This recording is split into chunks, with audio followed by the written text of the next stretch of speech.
咱们来看这个面板啊，那个是总开关啊，下面这个是调那个话筒的啊，这边是调话筒的，这个话筒这个调回音啊，这里是插话筒的，这个是调中低高低音的，然后平衡啊，这里是插 U 盘啊 SD 卡啊，这个是转换那个输入法质，还有这个是那个插 U 盘的那个显示屏啊，这个是话筒的总音量，还有这个功放的总音量啊。面板上就是这么一些接口，这个功能还是蛮智能的啊。咱们来看一下这个背面有什么接口啊？背面的话好像也是接口蛮丰富的啊。它这里有一个话筒啊接口，后面还有两个啊，写了个话筒3和话筒4啊，这里还有一个 FM 的天线可以收音啊，这些就是输入方式啊，这个有好几种啊。然后呢，这边呢就是接这个音响的啊，左右声道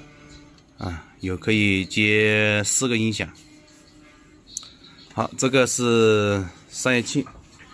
啊，一个散热风扇啊，这里可以那个有电源插口啊，输出啊，这是电源输入端，其他的就没有什么了啊。好了，我们把这壳子拆开，看一下内部的结构。看这个功放的呢，1000多的这个内部啊，使用的这个功放板是好不好啊？这个壳子我们拆开了，我们看这个外壳的话还是蛮大的，但是这个里面空的地方还是很多的。咱们首先来看一下这里啊，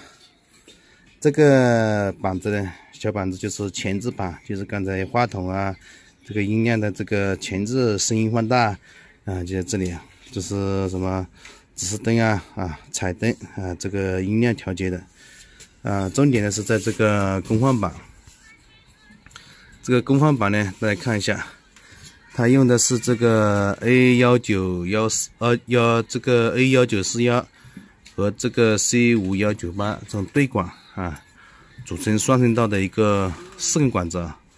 组成了这个双声道的一个功放板。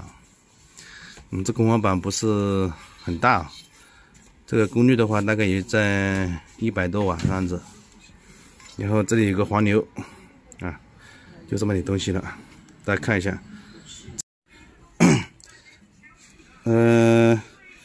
咱们来看一下啊，它现在这台机子呢是有问题的，它是拿来修的。然后呢，这个机子我现在刚才看到了，这个面板开机啊，这些选择的按键都是正常的，它就是没有声音输出啊。那说明这个前置板呢，这边它是应该是没有问题的，应该是只是出在这个功放板下面。功放板的话，比如说有一组这个功放块短路了，它就会这个继电器就会保护啊，它就会停止输出。拆开我们看一下这个面板下面呢，这个电路板下面啊，这一组啊，右声道的这一组，这个电阻明显是有烧毁的情况啊，这个已经严重烧毁了。还有这里啊，这个是驱动级的一个有分压电阻，也是有点变黑了啊。大家看一下，正常的话是这种表面比较光滑的啊，像这种已经烧黑了。像这个情况呢，那应该就是这个右边这一个声道啊，烧毁了。烧毁了的话，如果平常我们这个家里面有功放啊，怎么做到这个临时处理，不放任何配件就可以临时使用呢？那就是把这一组的这个一对功放块啊，这个角我们临时给它剪断啊，给大家看一下，临时剪断。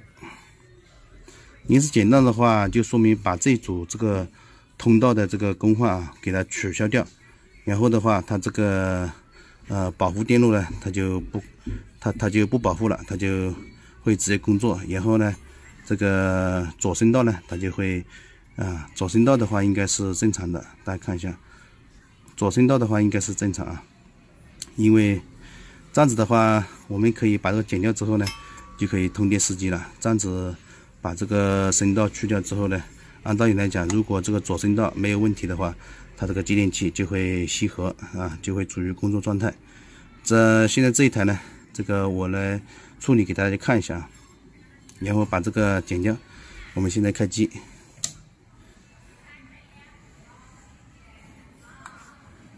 大家看一下。这样子的话，我们就可以临时使用啊。现在是有声音了。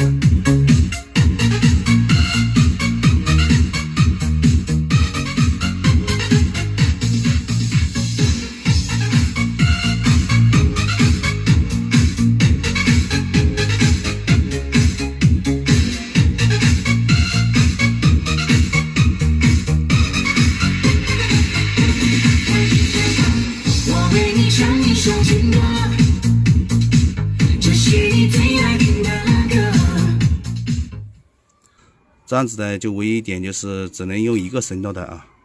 有一个声道就坏了。这样子的话，我们也是可以正常使用的。再一个就是呢，这个音响啊，只有一组之后呢，我们不要在这一组接太多的这个喇叭，这样子的话，这个功率不够，也是容易损坏的。